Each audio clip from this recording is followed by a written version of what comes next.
Really, I tell people all the time, it's impossible on a social network for everybody to know everything about you. And also, this is LinkedIn, not Facebook. So focus on your themes for both networks, actually. But this is your professional network, and only focus on maybe 2 to 3 topics. What are the two or three topics that you focus in on, Liz?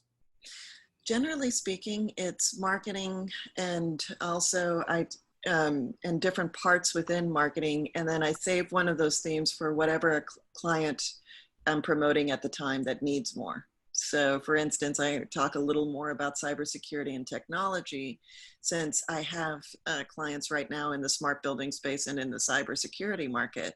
But when I shift clients, I talked a little bit more about IRAs, but I did the tie back into marketing. So in other words, you're not like doing 10 to 15 different posts on different topics. You're just focusing on 2 or 3 topics at a time. It's not that you can't change, but you're trying to keep it consistent with those messages. Is that what you're saying? Yes, absolutely. That's brilliant. Yeah, and occasionally I may go ahead because I'm excited to go ahead and share the 3:33 p.m., you know, first man launch. That'd be cool, won't it? Yeah, but I'm going to share that on Facebook, not necessarily LinkedIn. I'll like NASA and I'll like SpaceX post today, but I'm going to definitely share that post more on my themes for Facebook. And that's something a lot of people that I see on Facebook, they don't always understand. They think the jokes still belong on LinkedIn. No, please.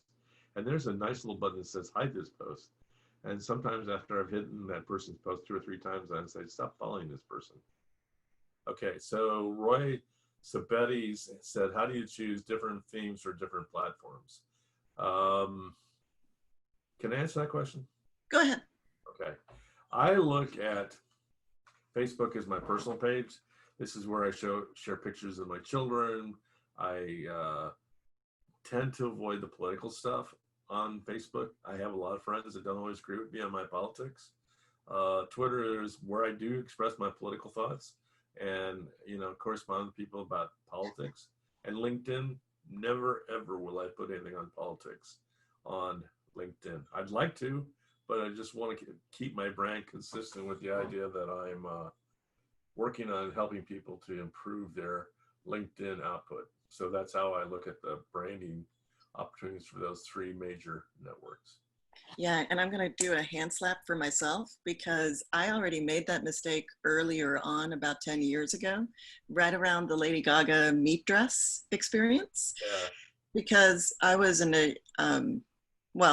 I was an ambassador, and it was part of an ambassador program, and they made it so that if you wanted discounts and other associations with that, you basically had to basically talk about whatever they were saying in the initiatives. And then I realized I was losing business. And I'm going, I don't even care or agree with what they wanted me to promote. So obviously I stepped off the ambassador program and I did a public apology note on Facebook saying, you know what, I will never speak on this again. And I've kept my word, and people see that.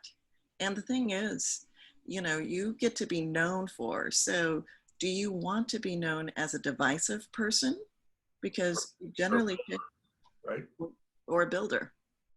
Couldn't agree more with you. And I think that's one of the things that a lot of people don't understand is there's a place and purpose for everything. And I am a very charismatic Catholic, but I would never put anything about my faith on any social media channel. That's between me and my closest friends. I think that's hard for some people. And I see sometimes where the Lord has invaded LinkedIn, and it's like the Lord needs to go back to Facebook or to church. Well, I couldn't agree with you more, but even on Facebook for Easter, I shared a baby Yoda picture to be more inclusive and say, may the peace be with you. And that was funny. Yes, but all my friends who are not Christian appreciated that message, and then they got it. Yeah. Exactly. It was just a simple play on words, but it helped bring the humor is one of my themes on Facebook. I'm a little less humorous, but I look at Facebook as the humanizing part because people, Yeah, and LinkedIn is the professional part where you see my cranial noodle working analytically. Couldn't agree more. Okay. Do we have any questions? You're monitoring the questions right now. What any questions? And guys, there's been a couple of questions about the banner photo. So when we get to the end of this presentation, if I could have a screen, I'm going to show you a couple thoughts on how to do that, and we can work on that after Yep. we do the rest of these slides. And thank you for these excellent questions, by the way.